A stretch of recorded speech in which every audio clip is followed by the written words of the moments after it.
ఆత్మీయులైన YouTube ప్రేక్షకులకు నమస్కారం. నా పేరు డాక్టర్ చిరుమామిళ్ళ మురళీ మనోహర్. ప్రపంచవ్యాప్తంగా ఉన్న మిమ్మల్ని అందరినీ ఇలాగా ఈ యూట్యూబ్ ద్వారా కలుసుకుంటున్నందుకు ఆనందంగా ఉంది. చక్కగా మీరు స్పందిస్తున్నారు, రెస్పాండ్ అవుతున్నారు, ఎస్ఎంఎస్లు చేస్తున్నారు, ఈమెయిల్స్ చేస్తున్నారు, అలాగే మీ అభిప్రాయాల్ని పోస్ట్ చేస్తున్నారు. ఇంకా ప్రధానంగా ఈ వీడియోల్ని, ఈ కంటెంట్ని మీ బంధుమిత్రులతో, మీ శ్రేయోభిలాషులతో, మీ స్నేహితులతో ఇలాగా మీ సర్కిల్స్తో షేర్ చేసుకుంటున్నారు. చాలా చాలా సంతోషం. ఇక ఈ కార్యక్రమంలో మనం తెలుసుకోబోయేది ఒక ఆసక్తికరమైన విషయం. మామూలుగా చాలామంది పొట్టను తగ్గించుకోవడానికి నిమ్మకాయ నీళ్ళు తాగుతూ ఉంటారు. ఇది చాలామందికి అలవాటు. అయితే కొంతమందిలో దీనివల్ల ఆశించినంత ఫలితం కనిపించడం లేదు. మరి దీనికి ప్రత్యామ్నాయం ఏమిటి అంటే, దీన్ని కాస్త ఎఫెక్టివ్గా మార్చుకొని వాడుకుంటే ఈ పొట్టలో చేరినటువంటి కొవ్వు కరుగుతుంది. ఆసక్తికరమైన ఈ విశేషాలు తెలుసుకుందాం. మామూలుగా ఏదైనా వ్యాయామం చేయాలంటే నీరసం రాకూడదు.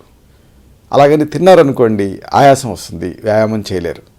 అలా కాకుండా వ్యాయామం చేయడానికి సరిపడినంత, అంటే నిర్జలీయత రాకుండా ఉంచడానికి మనం తేనె, నిమ్మరసం, నీళ్లు ఇలాంటివి అనాదిగా తాగుతూ వస్తున్నాం. అయితే ఇక్కడ కొంతమందికి దీనివల్ల ఆశించినంత ఫలితం కనిపించడం లేదు.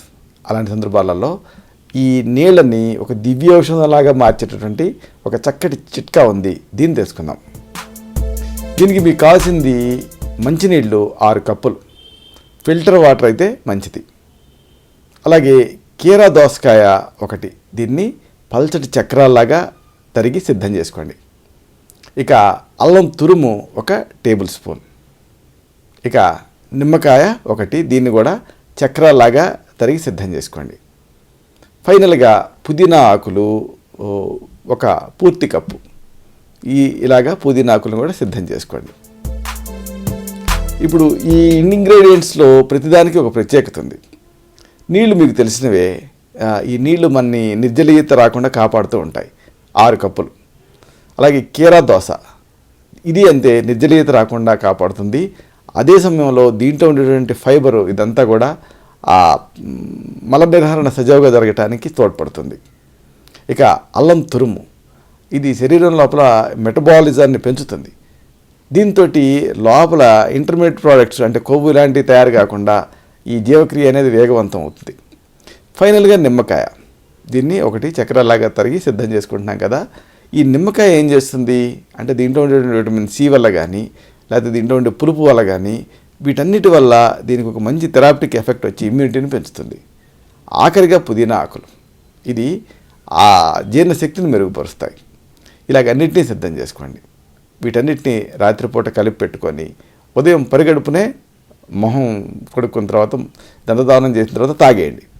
ఇలా క్రమం తప్పకుండా ఒక 1 నెల రోజులు చేస్తూ, ఇది తీసుకున్న తర్వాత అర్ధశక్తిగా వ్యాయామం చేస్తూ పరిమిత ఆహారం తీసుకుంటూ ఉంటే డెఫినెట్గా ఎంత స్టబ్బర్న్ ఫ్యాట్ అయినా కానీ ఈ పొట్టలో పేరుకున్నటువంటి ఈ అదనపు కొవ్వు కరుగుతుంది.